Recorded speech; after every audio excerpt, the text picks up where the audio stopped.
All right, welcome back to another session of the Forehand Podcast, where I, your host, Alvin, will be talking about tennis. And today's topic is for coaches and giving your students a second chance. And what I mean by a second chance is usually in a drill, you feed them the ball, they make a mistake, do you give them another one? There are three reasons, as far as I can tell, to give a second chance. Number one, it was an error on your part, the coach. Maybe you misfed the ball. You want them to do it again, give them a better chance. Number two is when you have to correct them fundamentally, right? That's an important one. All coaches uh, do this, if even from the very beginning, especially when you already have an idea as to what you want to do. When developing your students, if you see that they have to work on something fundamentally, you make that a continuous adjustment until they get a little bit more comfortable with it.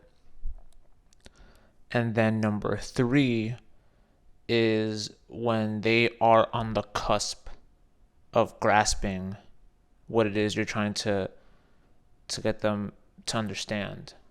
So, for example, earlier this week, I had my assistant coach and I had a group of six, and we had them continuously, going through a circuit, coming up, hitting either a forehand or a backhand, and then moving on.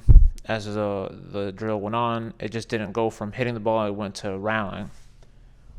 Now, in the process of the drill, there were moments where, on my side, when I was trying to get my students to do the backhand, to work on their backhand and work on their fundamentals on the backhand, I had to consistently do adjustments just to make sure that they understood until they finally saw that they were doing it on their own independently without my assistance. So at that moment, when you see them trying to figure it out, right, trying to, like, let's just say that the backhand, two-handed backhand, the strings are facing you, but you want the strings to face maybe towards the side a little bit more, or have them pull back a little bit more, keep both arms a little bit farther away. I'm actually doing the hand gestures right now as I'm talking.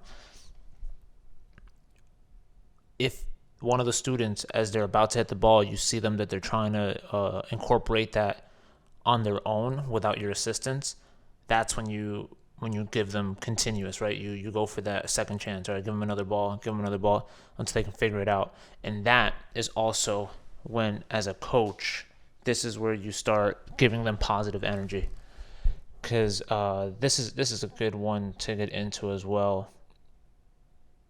This might be a different session on its own, but I think I could address it right now. Consistent positive reinforcement isn't necessarily ideal, at least the way I see it, and here's why. If they're coming up and they hit a shot and they miss, you're like, oh, all right, good job, nice try, this is okay. That's okay only, I think, only if the form was correct and something was flawed, right? Let's say form was correct and primarily being the fundamentals. If the fundamentals are correct and then something else afterwards might have gone wrong, maybe a mishit, maybe this and that, you'd be like, all right, now I'm bad, I like the follow through, or we need better contact, whatever it may be. Keep your eye on the ball. One of those basic coaching tips that coaches give.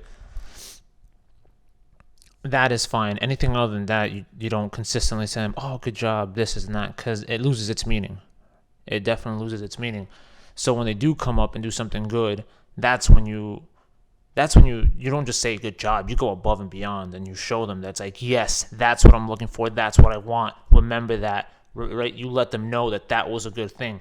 That has a bigger impact on being ingrained in them and holding on to that information than if you were to consistently tell them after every turn, despite the outcome, oh, good job, good try, keep going. Like that positive reinforcement is it loses its meaning, right? Because the next time they do something good and you say the exact same thing, it's just like, oh, like it's just like the previous one. They can't really distinguish between what was good and what was great, you know. So that's an important thing to take notice, which is why the third reason for what was I talking about? The third reason for one giving them a second chance is crucial is because it has that underlying message within it too. Because just when they're on the point of grasping what it is that you want them to achieve or what it is that you want them to accomplish, it is followed by that strong positive reinforcement and not just a consistent positive reinforcement. You know what? So far, I think that's what I've come up with. I'm kind of blanking out now as far as to, well, maybe it's because there's nothing else for me to say, but those are the three reasons. And actually, that last part that I just added is something that came to mind now, which I do think is important to understand. But that was pretty good. I did that in less than 6 minutes. All right, nice. This is going to be uploaded sometime this week. Usually weekend, Saturday or Sunday.